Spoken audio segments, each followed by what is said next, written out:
सुप्रभात बच्चों, online class में आपका स्वागत है। मैं Neeta Chaudhary Fortune International School से। तो बच्चों, हमने हिंदी के 10 चैप्टर कंप्लीट कर लिए हैं। 11 नंबर का चैप्टर हमने पढ़ा था। आज हम उस चैप्टर के प्रश्नोत्तर करेंगे, जिसमें मौखिक प्रश्न में पहला प्रश्न का क है, बोधिसत्व का जन्म किस जगह पर हुआ। बोधिसत्व था, उसका जन्म किस जगह पर हुआ।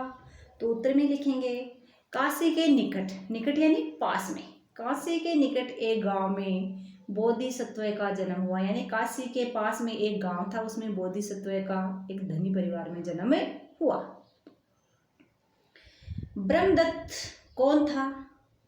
तो उत्तर में लिखेंगे ब्रह्मदत्त काशी नगरी का राजा था।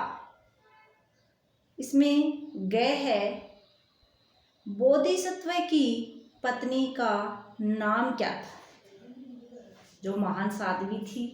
तो उत्तर में लिखेंगे बच्चों, बोधिसत्व की पत्नी का नाम सुजाता था।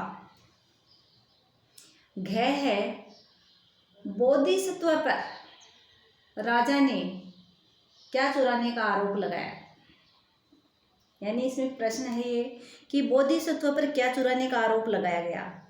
तो उत्तर में लिखेंगे बच्चों, आपने चैप्टर पढ़ा है, आपको पता भी होना चाहिए कि बोधिसत्व पर मुकुट चुराने का आरोप लगाया गया था। लिखित प्रश्न नंबर 2 में क है, सुजाता किस प्रकार की युवती थी। सुजाता किस प्रकार की युवती थी। तो सुजाता बहुत ही सुंदर। सुजाता कौन थी? बोधिसत्व की पत्नी। तो सुजाता बहुत ही सुंदर, गुणवती और विवेकशील युवती थी। ख है, राजा ब्रह्मदत्त ने बोधिसत्व की गाड़ी में मुकुट क्यों रखवा दिया। राजा था, वो बोधिसत्व की गाड़ी में मुकुट सैनिकों से क्यों रखवाया बच्चों।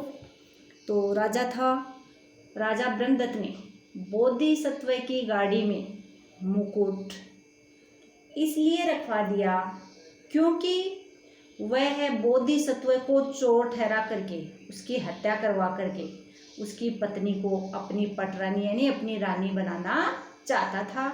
इसलिए राजा ब्रह्मदत्त ने बोधिसत्व की गाड़ी में मुकुट रखवा दिया। अब राजा ब्रह्मदत्त था, वो काशी नगर का राजा था, लेकिन कैसा था वो? बहुत ही दुष्ट राजा था। तो उसने क्या किया, बोधिसत्व की गाड़ी में अपने सैनिक से मुकुट रखवा दिया क्योंकि बोधिसत्व को चोर ठहरा कर उसकी हत्या करवा करके उसकी पत्नी को अपनी पटरानी बनाना चाहता था। ग है, सैनिकों ने बोधिसत्व के साथ कैसा व्यवहार किया। राजा के आदेश के अनुसार सैनिकों ने बोधिसत्व के साथ कैसा व्यवहार किया बच्चों। तो इसमें उत्तर लिखेंगे, सैनिकों ने बोधिसत्व को चोर ठहरा दिया तथा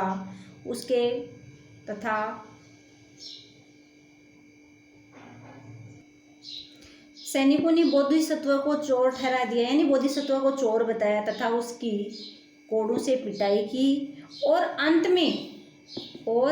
उसे अंत में वध स्थान पर ले गए जहां उसकी हत्या कर सकें।